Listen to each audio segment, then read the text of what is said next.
Hello दोस्तों, स्वागत है आपके अपने प्यारे यूट्यूब चैनल 2K क्लासेस में। ठीक है, तो जैसा कि मैंने पिछले वीडियो में मेजर 18 का जो हिस्ट्री सब्जेक्ट है उसका मैंने टोटल 10 क्वेश्चन करवा दिया था। ठीक है, कि कौन कौन से क्वेश्चंस आएंगे।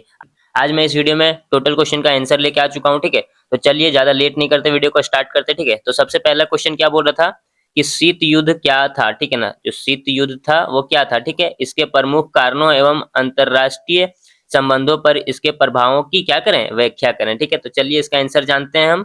सबसे पहले इसका क्या जानेंगे, भूमिका जानेंगे हम। ठीक है, तो शीत युद्ध द्वितीय विश्व युद्ध के बाद अमेरिका और सोवियत संघ के बीच का एक ऐसा तनावपूर्ण दौर था। ठीक है, क्या बोल रहा है, शीत युद्ध जो था वो क्या था, विश्व युद्ध के बाद। ठीक है, अमेरिका और सोवियत संघ के बीच एक ऐसा तनावपूर्ण दौर था। ठीक है, क्या था, तनावपूर्ण दौर था जिसमें दोनों देशों के बीच सीधी कोई जंग नहीं हुई। मतलब कि दोनों देशों के बीच में सीधी तरह से कोई जंग नहीं हुआ, कोई युद्ध नहीं हुआ। ठीक है, लेकिन वे हमेशा युद्ध की स्थिति और भारी दुश्मनी में रहे। ठीक है ना, क्या रहा कि मान जंग बना रहा। ठीक है, लेकिन वे हमेशा क्या रहे, जंग तो नहीं हुआ लेकिन वे हमेशा क्या रहे, युद्ध की स्थिति, मतलब कि कभी भी युद्ध हो सकता है ऐसे स्थिति में रहे और भारी दुश्मनी में रहे। ठीक है, यह मुख्य रूप से दो अलग अलग विचारधाराएं, ठीक है, अमेरिका के पूंजीवाद और सोवियत संघ के साम्यवाद की लड़ाई थी। ठीक है ना,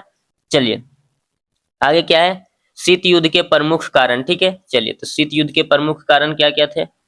सबसे पहले विचारधाराओं की लड़ाई थी। ठीक है, उनकी तो अमेरिका जो है वो क्या करता था, पूंजीवादी का समर्थक था। ठीक है, और लोकतंत्र का समर्थक था। ठीक है ना, जबकि सोवियत संघ किसका था, साम्यवाद और राज्य के नियंत्रण का, ठीक है ना, में विश्वास रखता था। कौन, सोवियत संघ। ठीक है, उसके बाद क्या है, दोनों अपनी विचारधारा को दुनिया में सबसे अच्छा साबित करना चाहते थे। ठीक है, दोनों जो है अमेरिका और सोवियत संघ अपने विचारधारा को दुनिया के सामने क्या साबित करना चाहते थे, अच्छा साबित करना चाहते थे कि मेरा जो है पूंजीवाद सही है, और अमेरिका चाहता था पूंजीवाद और लोकतंत्र सही है। ठीक है, और सोवियत संघ चाहता था कि साम्यवाद और राज्य का नियंत्रण सही है। ठीक है ना, चलिए आगे क्या है, महाशक्ति बनने की होड़। ठीक है, तो क्या है, द्वितीय विश्व युद्ध के बाद दुनिया में केवल दो ही बड़े देश बचे थे।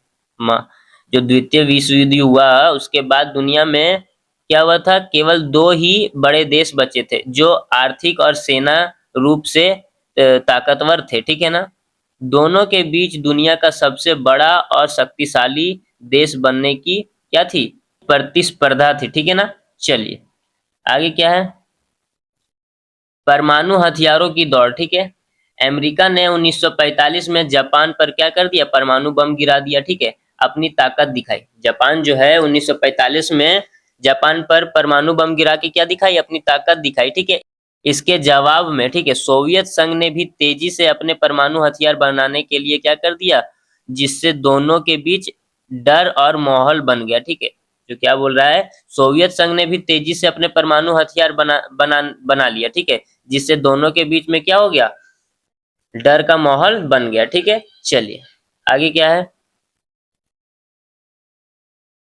विश्वास की कमी। ठीक है, दोनों महाशक्तियों के एक दूसरे की क्या हुई, नियत पर शक रहता था। ठीक है, दोनों जो महाशक्ति अमेरिका और सोवियत संघ है, दोनों को एक दूसरे पर क्या होता था, शक रहता था। ठीक है, सोवियत संघ का मानना था कि अमेरिका साम्यवाद को खत्म करना चाहता है, जबकि अमेरिका को सोवियत संघ द्वारा दुनिया भर में साम्यवाद फैलाने का डर था। ठीक है ना, आगे क्या है, अंतरराष्ट्रीय संबंधों पर प्रभाव। ठीक है, चलिए जानते हैं क्या प्रभाव पड़ा है। ठीक है, दुनिया का दो ध्रुवों में बंटना। ठीक है, दुनिया है दो हिस्सों में बट गया, तो देखते हैं। ठीक है, पूरी दुनिया को गुटों में बट पूरी दुनिया जो है दो गुटों में बट गई। ठीक है ना, दो गुटों में बट गई। एक गुट अमेरिका के साथ नाटो था और दूसरा सोवियत संघ के साथ वर्सा पैक्ट, मतलब कि वर्षा संधि जो हुआ था सो। ठीक है ना, चलिए आगे क्या है, परमाणु युद्ध का डर। ठीक है, पूरी दुनिया के सिर पर हमेशा तीसरे विश्व युद्ध और परमाणु हमले का क्या रहता था, खतरा मंडराता रहता था। ठीक है ना, चलिए आगे क्या है, क्यूबा मिसाइल संकट 1962 इसके सबसे बड़े उदाहरणों में से एक है। ठीक है ना, चलिए आगे क्या है, छोटे देशों में छद्म युद्ध, ठीक है। अमेरिका और सोवियत संघ ने कभी एक दूसरे के खिलाफ सीधे हथियार नहीं उठाए। क्या है, अमेरिका और सोवियत संघ है जो, वो एक दूसरे पर एक दूसरे के खिलाफ सीधे हथियार नहीं उठाए, लेकिन उन्होंने वियतनाम और कोरिया जैसे छोटे देशों में क्या किया, एक दूसरे के खिलाफ परोक्ष रूप से क्या किया, युद्ध लड़े, ठीक है ना। चलिए आगे क्या है, गुटनिरपेक्ष आंदोलन का उदय, ठीक है। भारत जैसे जो देश हाल ही में आजाद हुए थे, वे इन दोनों महाशक्तियों से दूर रहना चाहते थे, ठीक है ना। इसके लिए उन्होंने गुटनिरपेक्ष आंदोलन बनाया ताकि अपनी अलग और स्वतंत्र पहचान बना सके, ठीक है ना। चलिए आगे क्या है, वियत संघ के विघटन के साथ समाप्त हो गया। जो वियत संघ है वो विघटन के साथ क्या हो गया, समाप्त हो गया। इसके बाद अमेरिका दुनिया की एकमात्र महाशक्तिशाली बन गई, ठीक है ना, महाशक्ति बन गया, महाशक्तिशाली देश बन गया, ठीक है।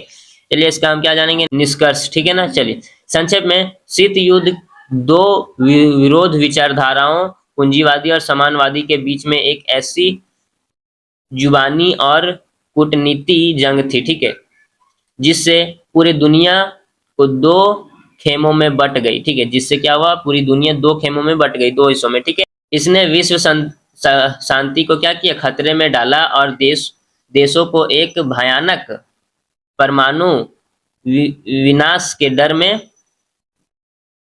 के डर के साये में क्या किया, जीने पर मजबूर किया, ठीक है। यह दौर 1991 में सोवियत संघ के विघटन के साथ समाप्त हुआ, ठीक है। जब सोवियत संघ का पतन हो गया तो क्या हो गया, इसके साथ समाप्त हो गया, ठीक है ना, ये डर। चलिए ये क्वेश्चन बहुत ही आसानी तरीके से मैंने इस वीडियो में समझा दिया। अगर आपको अच्छा लगा वो वीडियो तो वीडियो को लाइक कर दे, ठीक है।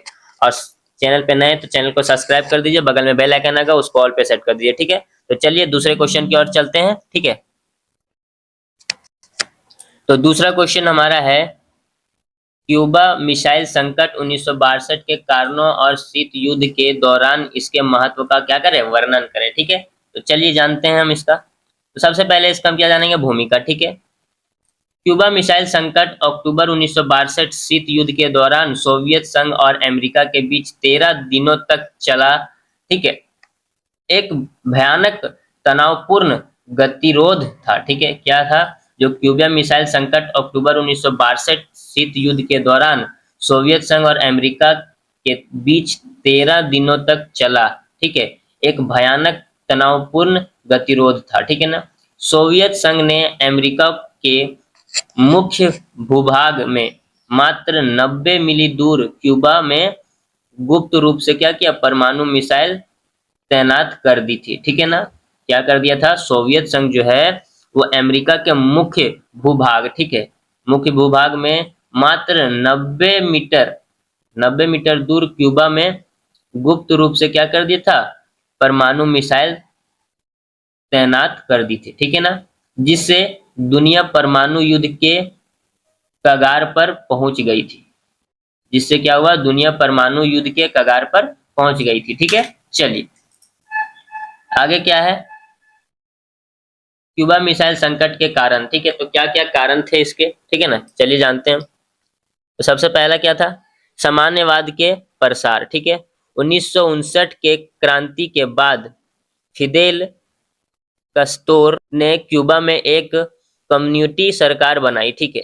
1959 के क्रांति के बाद फिदेल करोस्टा ने क्यूबा में क्या किया, एक कम्युनिटी सरकार बनाई। अमेरिका अपने पड़ोस में इस विचारधारा के प्रसार को क्या किया, लेकर डरा हुआ था, ठीक है। जो अमेरिका है अपने पड़ोस में इस विचारधारा के प्रसार को लेकर क्या था, डरा हुआ था, ठीक है। चलिए आगे क्या है, बे ऑफ पिग्स आक्रमण, ठीक है, 1961।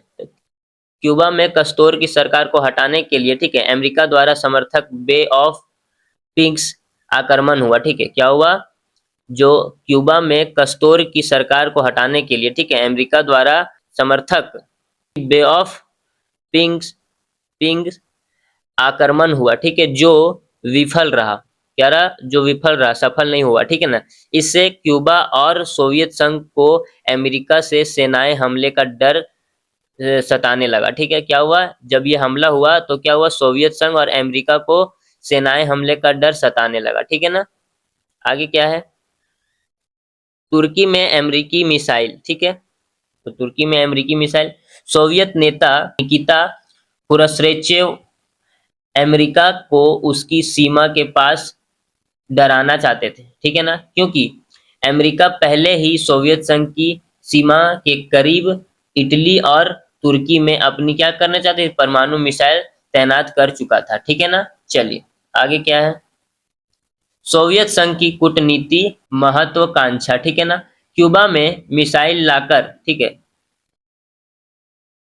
मिसाइल लगाकर सोवियत संघ अमेरिका पर दबाव बनाना चाहता था। ठीक है, जो क्यूबा में मिसाइल लगाकर सोवियत संघ क्या करना चाहता था, अमेरिका पर दबाव बनाना चाहता था। ठीक है, ताकि अमेरिका क्यूबा पर हमला कर सके। ठीक है ना। चलिए आगे क्या है, शीत युद्ध के दौरान इसका महत्व। ठीक है, तो शीत युद्ध के दौरान इसका महत्व क्या था, ठीक है ना, परमाणु युद्ध के सबसे करीब का क्षण। ठीक है, यह इतिहास का वह क्षण था जब दोनों महाशक्तियां पहली बार आमने सामने थी। ठीक है, और परमाणु हमले की पूरी आकांक्षा थी। ठीक है ना, क्या बोल रहा है, यह इतिहास का वह क्षण था जब दोनों महाशक्तिशाली, ठीक है, महाशक्तियां पहली बार आमने सामने थी। ठीक है, और परमाणु हमले की पूरी आकांक्षा थी, है ना। चलिए आगे क्या बोल रहा है, सीधे संवाद की शुरुआत। ठीक है, इस संकट के बाद भविष्य में गलतफहमियां को टालने के लिए अमेरिका और सोवियत संघ के बीच क्या हुआ, हॉटलाइन, हॉटलाइन मतलब सीधे टेलीफोन लाइन स्थापित की गई। ठीक है ना। चलिए आगे क्या है, परमाणु अपराश की नींव। ठीक है, तो इस घटन की भयावहता ने दोनों देशों की परमाणु हथियारों के नियंत्रण की क्या की दिशा में सोचने पर मजबूर किया। ठीक है, जिससे आगे चलकर परमाणु परीक्षण प्रतिबंध संधियां हुई। ठीक है, क्या हुआ, जिससे आगे चलकर परमाणु परीक्षण प्रतिबंध संधियां हुई। ठीक है ना। चलिए आगे क्या है, क्यूबा की सुरक्षा। ठीक है, इस समझौते के तरह अमेरिका वे वादा किए कि वह क्यूबा पर आक्रमण नहीं करेगा। ठीक है, इस समझौते के बाद क्या हुआ, अमेरिका ने वादा किया कि वह क्यूबा पर आक्रमण नहीं करेगा। ठीक है, चलिए इसका हम निष्कर्ष जान लेते हैं थोड़ा सा।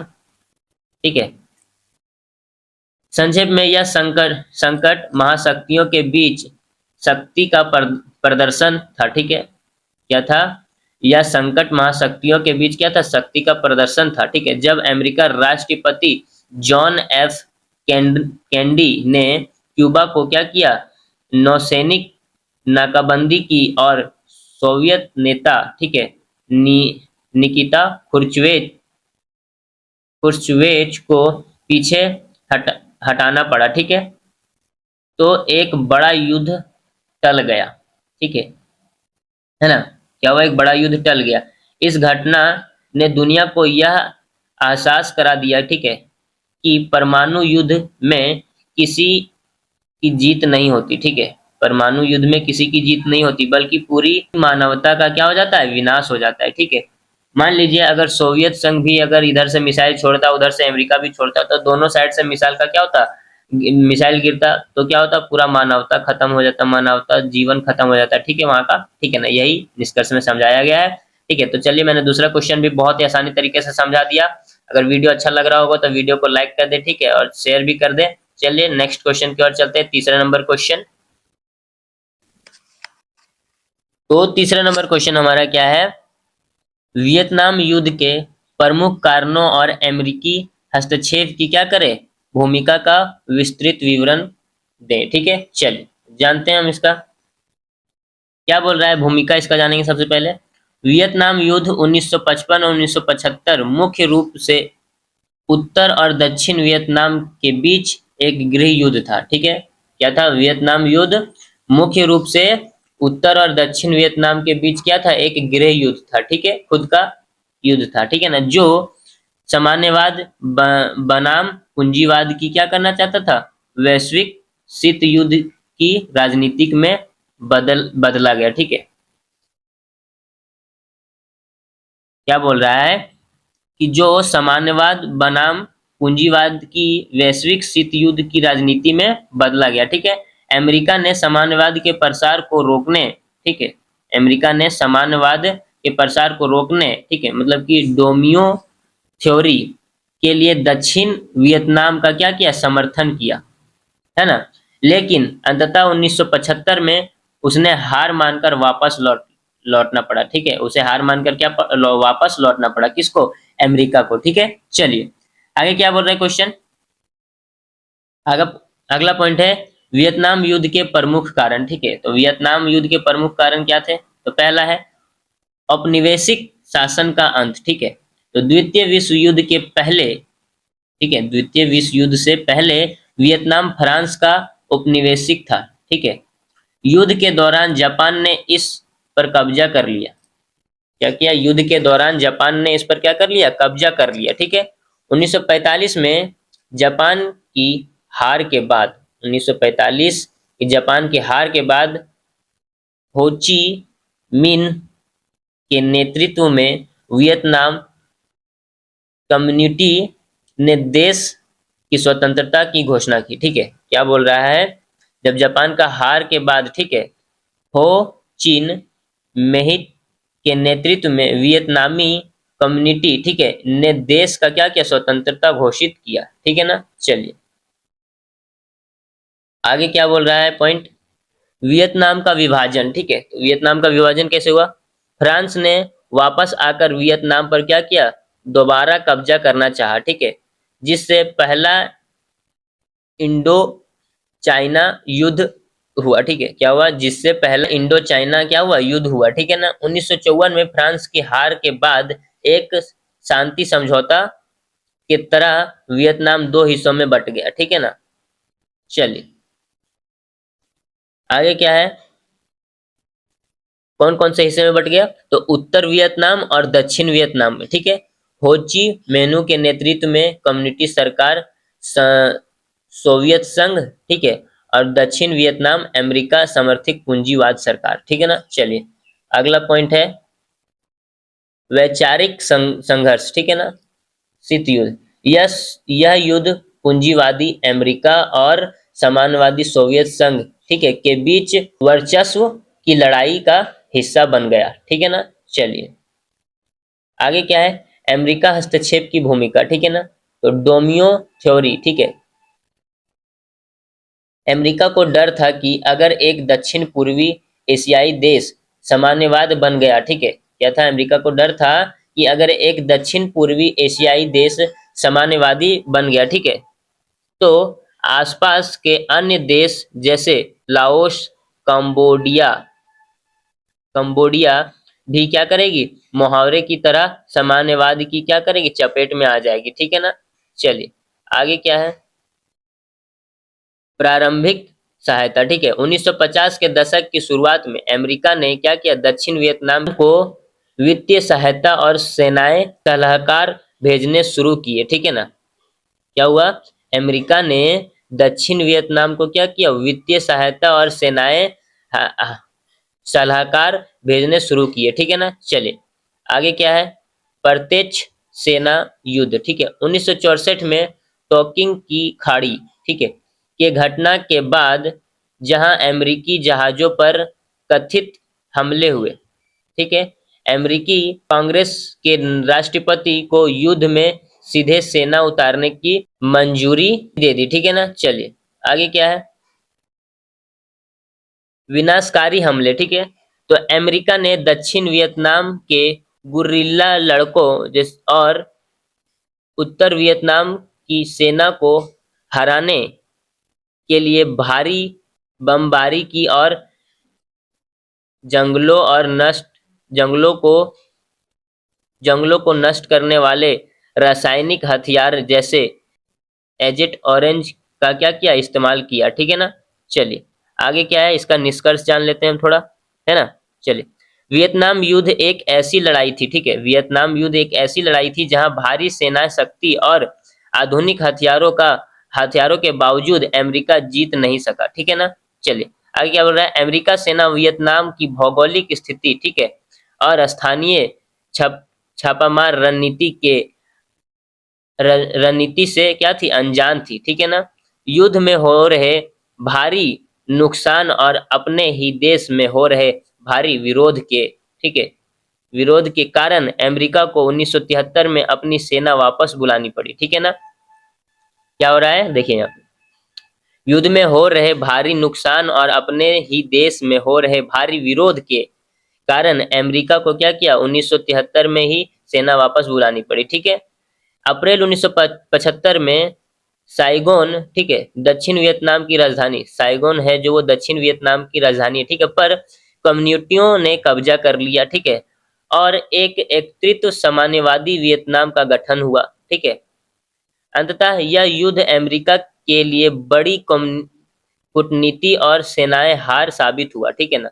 क्या हुआ, अंततः में यह युद्ध अमेरिका के लिए एक बड़ी कूटनीतिक और सेनाएं हार साबित हुआ, जो उसकी अजय छवि पर एक बड़ा धब्बा था, ठीक है ना। चलिए, हमने इस वीडियो में क्या किया कि तीसरा नंबर क्वेश्चन भी अच्छे तरीके से समझा दिया, बहुत ही आसानी तरीके से, आपको समझने में कोई प्रॉब्लम नहीं हो। अगर आपको वीडियो अच्छा लग रहा हो तो चैनल को सब्सक्राइब कर दीजिए, बगल में बेल आइकन आएगा, उसको ऑल पे सेट कर दीजिए और वीडियो को लाइक कर दीजिए, ठीक है। तो चलिए अगले क्वेश्चन की ओर चलते हैं, चौथा नंबर क्वेश्चन, ठीक है।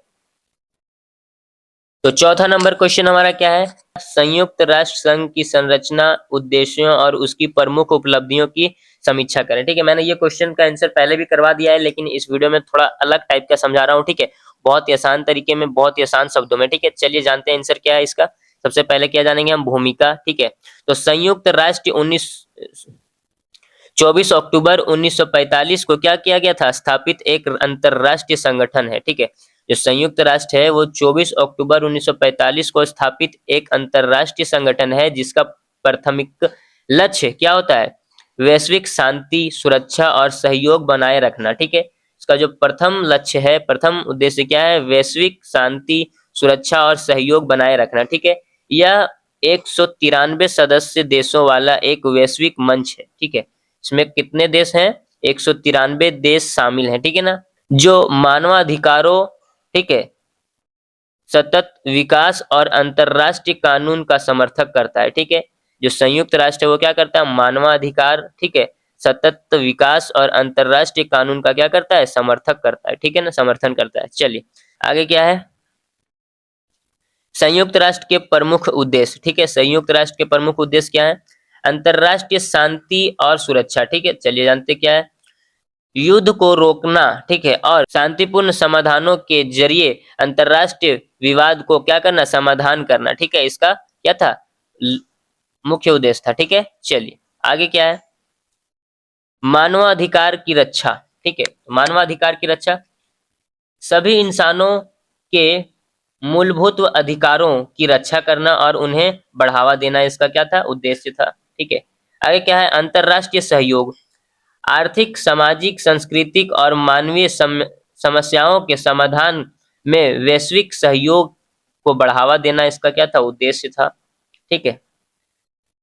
समानता और आत्मनिर्णय, ठीक है, लेने के लिए देश के बीच समानता स्थापित करना और उपनिवेशवाद को समाप्त करने, ठीक है, में सहायता करना, किसका उद्देश्य था, तो संयुक्त राष्ट्र का, ठीक है। चलिए आगे क्या है, संयुक्त राष्ट्र की संरचना, ठीक है। संयुक्त राष्ट्र की कार्यपालिका को सुचारू रूप से चलाने के लिए इसके 6 मुख्य अंग हैं, ठीक है। तो कौन कौन से हैं जानते हैं। सबसे पहला क्या है, महासभा, ठीक है। यह संयुक्त राष्ट्र की मुख्य विचार विमर्श संस्था है, ठीक है, जिसमें सभी 193 सदस्य देशों के प्रतिनिधित्व शामिल होते हैं, ठीक है। यह बजट पारित करती है, क्या करती है, यह बजट पारित करती है और नए सदस्यों को शामिल करती है, ठीक है। चलिए महासभा, आगे क्या है, सुरक्षा परिषद, ठीक है। यह शांति और सुरक्षा बनाए रखने के लिए क्या करती है, सबसे शक्तिशाली अंग है, ठीक है। इसमें 15 सदस्य होते हैं, जिनमें 5 अस्थाई, अमेरिका, रूस, चीन, फ्रांस, ब्रिटेन, ठीक है, और 10 अस्थाई सदस्य होते हैं, ठीक है। चलिए आगे क्या है, आर्थिक और सामाजिक परिषद, ठीक है। यह आर्थिक और सामाजिक मामलों जैसे सतत विकास लक्ष्यों, ठीक है, सतत विकास लक्ष्यों, स्वस्थ और शिक्षा से जुड़े मुद्दों पर क्या करती है, प्रबंध करती है, ठीक है ना, मुद्दा का प्रबंध करती है। आगे क्या है, अंतरराष्ट्रीय न्यायालय, ठीक है ना, नीदरलैंड के हैंग में स्थित यह संस्था देशों के बीच कानून विवादों को क्या करता है, सुलझाती है, ठीक है ना। रा, संयुक्त राष्ट्र क्या करती है, क्या है, नीदरलैंड के हैंग में स्थित यह संस्था देशों के बीच कानून विवादों को क्या करती है, सुलझाती है, ठीक है ना। चलिए आगे क्या है, सचिवालय, ठीक है ना, यह संयुक्त राष्ट्र का प्रशासनिक अंग है, ठीक है, क्या है ये, संयुक्त राष्ट्र का प्रशासनिक अंग है, ठीक है, जो जो दिन प्रतिदिन एक कार्य करता है, ठीक है, जो दिन प्रतिदिन एक कार्य करता है, इसका प्रमुख महासचिव होता है, ठीक है, इसका जो मुख्य होता है वो कौन होता है, महासचिव हो, ठीक है ना। चलिए आगे क्या है, न्यास परिषद, ठीक है, उन क्षेत्रों की देखरेख करने के लिए बनाया गया था, ठीक है, जो 1945 में स्वतंत्र नहीं थे, ठीक है, 1945 में जो देश स्वतंत्र नहीं था उसके देखभाल के लिए बनाया गया था इसको, न्यास परिषद को, ठीक है। अब इसका काम लगभग पूरा हो चुका है, ठीक है, अब इसका काम लगभग पूरा हो चुका है क्योंकि सारे देश स्वतंत्र हो चुके हैं, ठीक है। चलिए इसका कुछ पॉइंट है, इसके अलावा विश्व स्वास्थ्य संगठन, बाल कोष और विकास कार्यक्रम जैसे विशेष एजेंसियां भी इसके अधीन कार्य करती है, ठीक है ना। चलिए आगे क्या है, प्रमुख उपलब्धियां, इसके क्या क्या प्रमुख उपलब्धियां हैं, ठीक है, शांति स्थापना मिशन, ठीक है, संयुक्त राष्ट्र ने दुनिया के कई हिस्सों जैसे कांगो, साइप्रस और कंगबोडिया, ठीक है, कंगबोडिया में युद्ध को टालने और संघर्ष रोकने में अहम भूमिका निभाई है, ठीक है ना। चलिए आगे क्या है, मानवाधिकारों की सार्वभौमिक घोषणा पत्र 1948, ठीक है, दुनिया भर में लोगों को गरिमा और बुनियादी स्वतंत्रता देने वाला यह दस्तावेज संयुक्त राष्ट्र की ऐतिहासिक उपलब्धि है, ठीक है। चलिए आगे क्या है, वैश्विक स्वास्थ्य, ठीक है ना, चेचक जैसे घातक बीमारियों को जड़ से खत्म करने और पोलियो के खिलाफ वैश्विक अभियान चलाने में क्या था, सफलता प्राप्त की है, ठीक ना, किसने, संयुक्त राष्ट्र, ठीक है। चलिए आगे क्या है, बाल कल्याण, ठीक है ना, दुनिया भर में बच्चों के अधिकारों की रक्षा, कुपोषण निवारण और टीकों की उपलब्धता सुनिश्चित की है, ठीक है ना। चलिए आगे क्या है, औपनिवेशिकीकरण की समाप्ति, ठीक है, 20वीं सदी के मध्य में, ठीक है, संयुक्त राष्ट्र ने कई देशों को गुलामी से मुक्त करने और उन्हें स्वतंत्रता राष्ट्र बनाने में भारी कूटनीति सहायता दी है, ठीक है ना। चलिए आगे क्या है, इसका निष्कर्ष जान लेते हैं हम, ठीक है, इसका निष्कर्ष जान लेते हैं, ठीक है, अपनी कुछ सीमाओं जैसे विशेषकार सुरक्षा परिषद में वीटो पावर, ठीक है, के दुरुपयोग और महाशक्तियों के टकराव के बावजूद संयुक्त राष्ट्र दुनिया का सबसे महत्वपूर्ण अंतरराष्ट्रीय संगठन है, ठीक है, इससे एक तीसरे विश्व युद्ध को टालने, परमाणु हथियारों को क्या करना, सीमित, ठीक है, सीमित करने वाली संधियों और गरीबों के विकास में अभूतपूर्व योगदान दिया, ठीक है, क्या बोल रहा है, देखिए यहाँ अपनी कुछ सीमाओं, ठीक है, ठीक है, के बावजूद, जैसे कि यहाँ पे क्या बोला गया है, विशेषकर सुरक्षा परिषद में वीटो पावर के दुरुपयोग और महाशक्तियों के टकराव, ठीक है, के बावजूद संयुक्त राष्ट्र दुनिया का सबसे महत्वपूर्ण अंतरराष्ट्रीय संगठन है। इसने क्या किया, एक तीसरे विश्व युद्ध को टालने, परमाणु हथियारों को सीमित करने वाली संधियों और गरीब के विकास के अभूतपूर्व योगदान दिया, ठीक है ना। आज की बदलती दुनिया, ठीक है, आज की जो बदलती दुनिया है, जैसे जलवायु परिवर्तन और आतंकवाद, ठीक है, इसमें इसकी प्रासंगिकता पहले से कहीं अधिक बढ़ गई है, ठीक है ना। चलिए मैं 5वां नंबर क्वेश्चन की ओर चलते हैं, ठीक है, वीडियो अगर आपको अच्छा लग रहा हो तो आप वीडियो को लाइक कर दें और शेयर भी कर दे, ठीक है। तो चलिए 5वां नंबर क्वेश्चन की ओर चलते हैं। तो 5वां नंबर क्वेश्चन हमारा ये है, मैंने जो पिछले वीडियो में बताया था 10वां नंबर क्वेश्चन, वो है इस वीडियो का 5वां नंबर क्वेश्चन, ठीक है।